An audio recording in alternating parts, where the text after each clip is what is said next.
Around 2022, I asked one of my friends, hey, when's the last time you read a book? And he had to think about it. He was like, not since I graduated from college. I'm talking about a full book from beginning to end. He didn't read one since college. He graduated in 2012. That means that he hasn't read a book in 10 years. Now, here's the thing. You look to your left, you look to your right, you'll realize that most people have not finished a book from front to end in 10 plus years. This is normal. In this class, I'm going to teach you how to read a book a week, and trust me, it's not that difficult. All you need is a plan. But more importantly, you're going to understand why reading is so beneficial in the first place. You're going to understand how to apply this plan in relationship to your life. You're going to learn how to build this strong habit so you're doing it even once this class is done. My name is Arman Chaudhary, the founder of ArmaniTalks, a media company which helps engineers and entrepreneurs improve their communication skills. And there's no way better to improve your communication skills than to look at words. Better yet, digest the words, understand it through the vehicle of reading. If you're ready to improve your reading skills, I look forward to seeing you inside.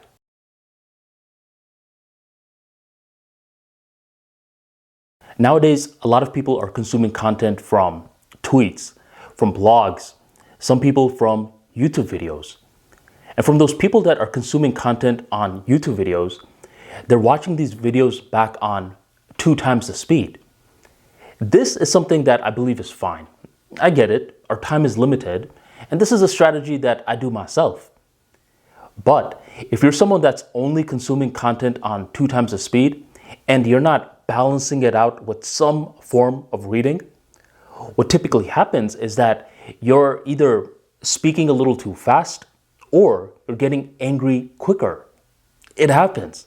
It happens because you're training your mind into a rapid mode that is not analog. Reading at least 15 minutes a day balances this negative effects of watching YouTube videos on 2 times the speed. You speak in a beautiful cadence, plus you keep your cool much better. Another benefit of reading is that you're learning the nuances of a field. Sure, a tweet can give you some information, a blog can give you some information, but when you're reading, what's happening is that you're actively engaging with the content. Your mind is being forced to turn these words into imagery. It's forcing your brain to activate a deeper level of understanding, and it shows commitment.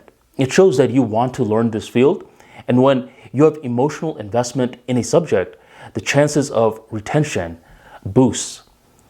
Another reason that you want to read is because you will improve your writing skills. Look at any authors out there.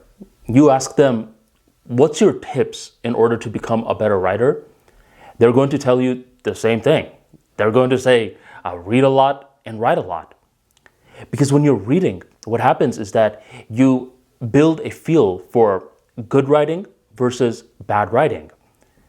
Another benefit of reading is that if you find the right books for you, what will happen is that you cheat code your understanding. You're someone that will eventually develop superpowers because certain books, it feels as though it was written for you. Why do you think that a lot of high performers read the same book over and over again throughout their lives?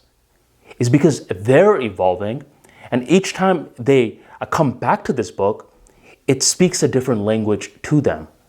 When you find a book like that in relationship to your life, you feel grounded. You could explain your philosophy, and this book is allowing you to clarify your philosophy even more. And each chapter that you're going through, this book is speaking a different language to you. When you find a book like that, you'll be very happy, and you will have a stronger understanding behind why you're using the words that you're using. I could go on for a long time, but just understand that reading is a beneficial act towards your life.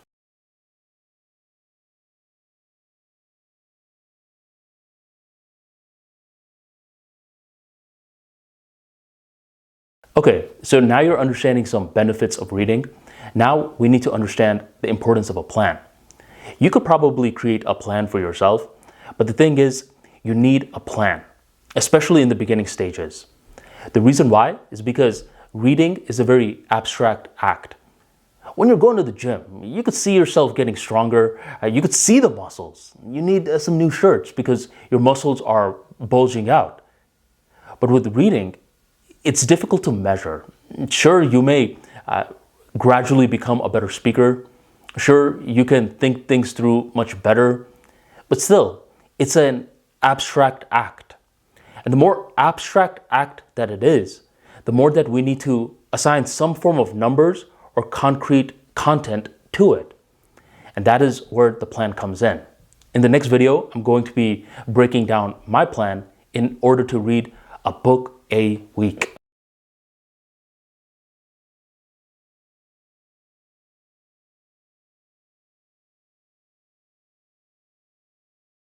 So my plan to finish a book a week is to choose a book and then you divide it into 5 parts. Your goal is to finish each of the 5 parts throughout the weekdays. Match each part with each weekday. First part, you finish on Monday. Second part, you finish on Tuesday. Third part, Wednesday. Fourth part, Thursday. Fifth part, Friday. Congratulations, you are complete with the book. But wait, what if on Wednesday you got sick, or let's say you got caught up in work? Something happened.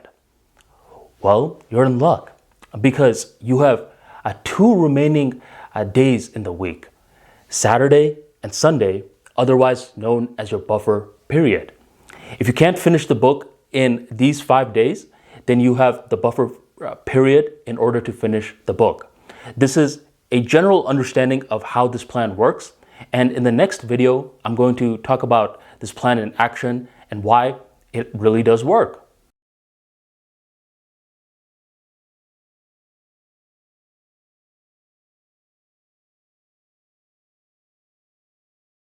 The reason that this plan works is because it factors in risk.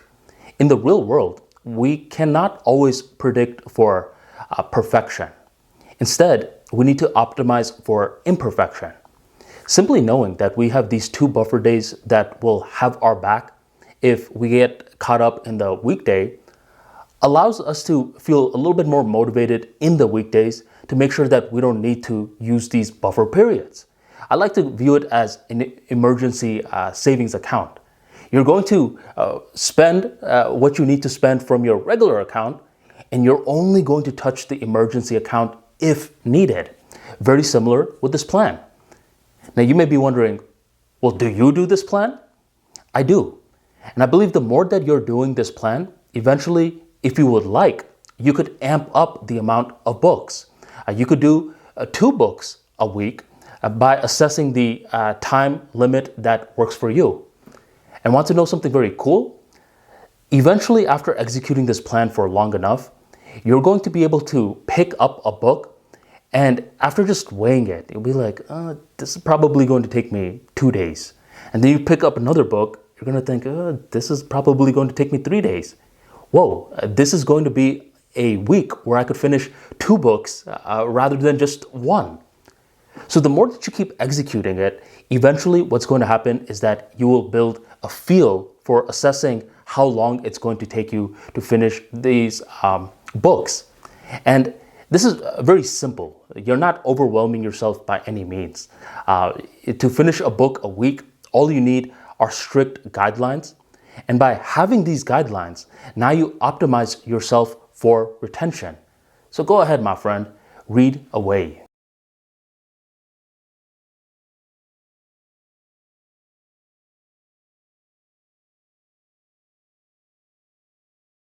So the first bonus tip is to read at the same time every day. It doesn't matter what I'm going through. Roughly around 3 to 5 p.m. every day, I'm going to be reading. The reason that this helps is because whenever you're trying to incorporate a new habit into your life, you want to make sure that you're not doing anything that is hindering you from doing this activity. Think about it like this. You brush your teeth every morning, right? I would hope so. Why? It's because it sets the flow for the day. Obviously, you want your breath to smell good, but more importantly, you're doing it at the same time. It's a habit. You don't have to think about it too much. You don't wake up one morning and think, okay, should I brush my teeth today? No, it's a part of your schedule. So the more that you're executing the plan of trying to finish the book in the 5 weekdays, and if you can't, you have the weekends to finish it, the more that you will eventually discover a reading routine that works for you. I know certain people that read at night. I know certain people who read in the morning. Ultimately, it comes down to personal preferences. The main idea is that you want to read at the same time every day.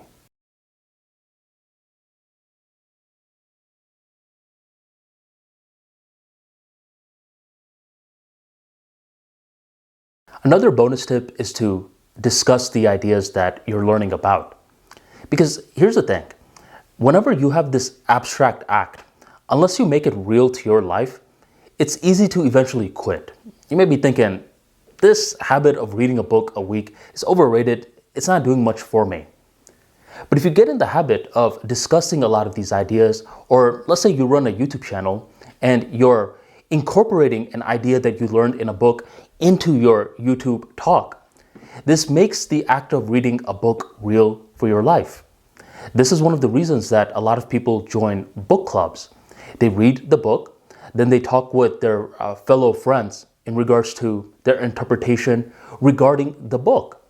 Rather than talking about sports and politics and such all the time, how about you and a couple of buddies start a little book club where you guys are reading the same book or a different book and discussing similar ideas. This is very similar to you going to the gym with a gym buddy. You guys are holding yourself accountable to go to the gym, and a book club is holding you guys accountable to pursue this reading path. So the value of discussing these ideas, whether in content form or whether it's face-to-face, is truly valuable indeed, and it'll make sure that you're continuing to read a book per week.